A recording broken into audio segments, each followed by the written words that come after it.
The other day I was doing personal stuff, pretty excited to boot up Mario Wonder after a long day, and then it happened. Pizza Man Adventures re-enters my life after I took a few months off speedrunning.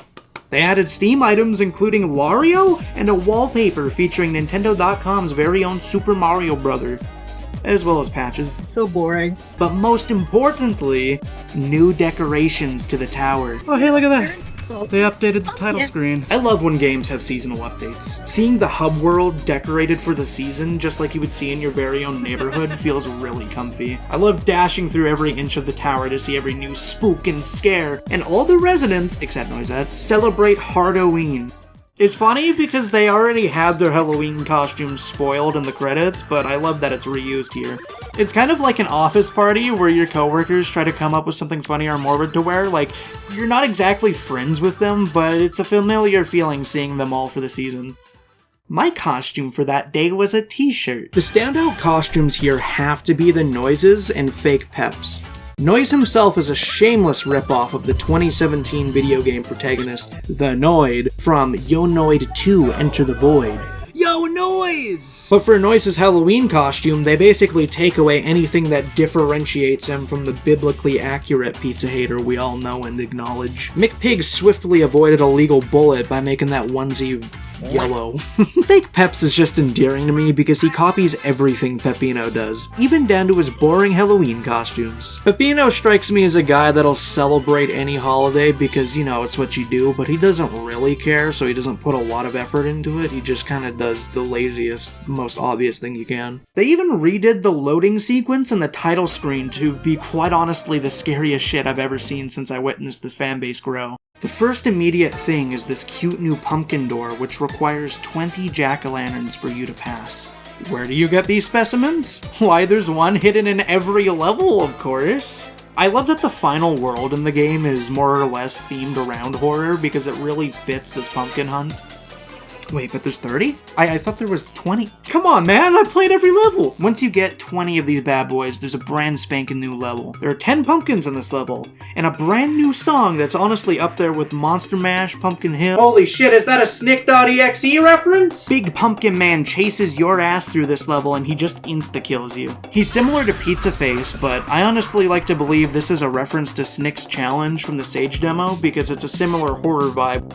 I like that they reuse tiles from Pizza Scare, but honestly, I think Pizza Scare's background is a lot more unsettling in comparison. I'm glad they made a new background specifically for this level, but I thought it was worth pointing out.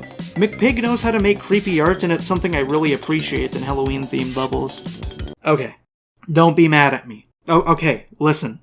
There's actually one more level, and it's really sick. I'm 99% sure this isn't only for the Halloween content, but we get a secret room rush. It's a whole-ass 11-minute level with its own title card and song. You can P-rank the level, but it does nothing. Completing everything in the update doesn't add to your completion, but it does add 2 new achievements. I think achievements are some of the funnest side objectives in the whole game, and I'm honestly glad it's tied to your Steam account so you can flex. You can tell McPig has an appreciation for creepy stuff, so I'm really happy that they chose this holiday in specific to celebrate. Halloween in general has a lot of significance for Pistol Tower, considering the date its first ever public demo released on. Yeah, you guessed it. Deltarune Day. I'd been fascinated with this game since before it even had a singular level made.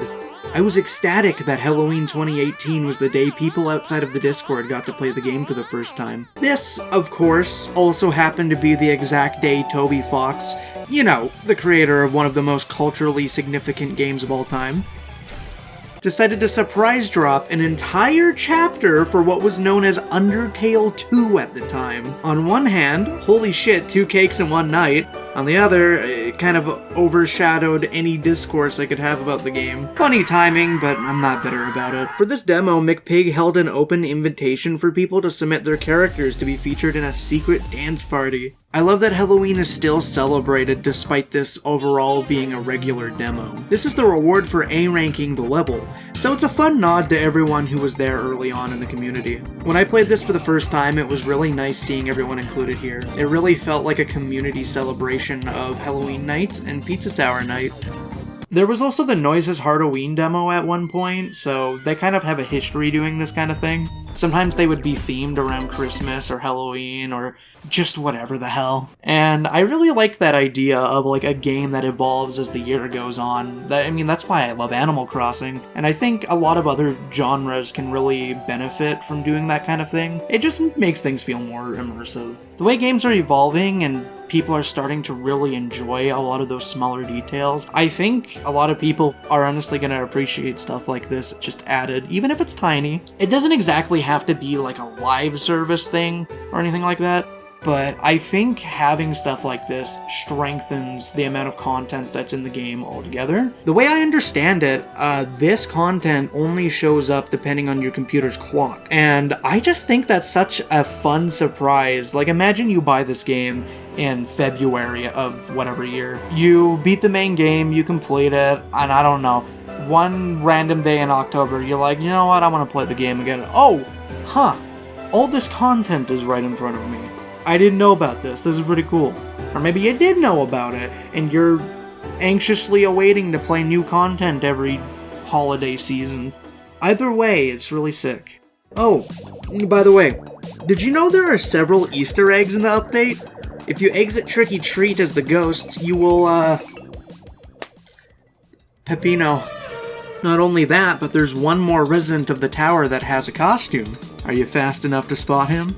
Okay, jokes aside, I think this kicks ass. Bro goes from live to kill super quick, exchanging his beer for a knife, and he just has blood splattered all over his teeth. The fact that he lasts for a few frames does kind of make it a little creepy, but when you get a good look at him, I can't help but laugh. It looks like he just splurted up blood all over his face and went goblin mode. Like, it's not even intimidating, it just goes crackhead mode, man. Alright, I'm gonna rant like a freak about some aesthetical stuff for a second, because that's what I do.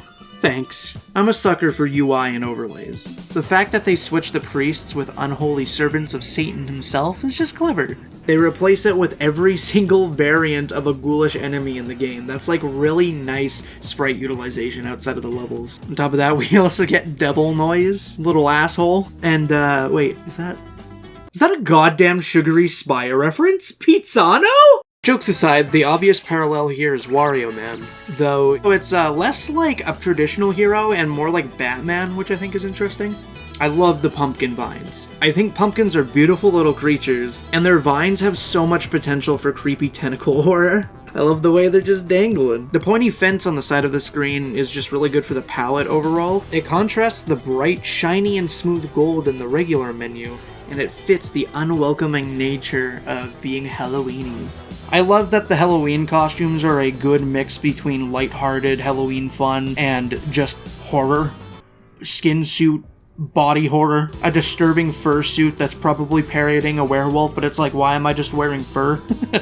A blood-splattered chef outfit, like, come on, that's a good-ass trope. Who knows if Tour de Pizza will find time for a Christmas update this year, considering the noise update has been confirmed and teased for months.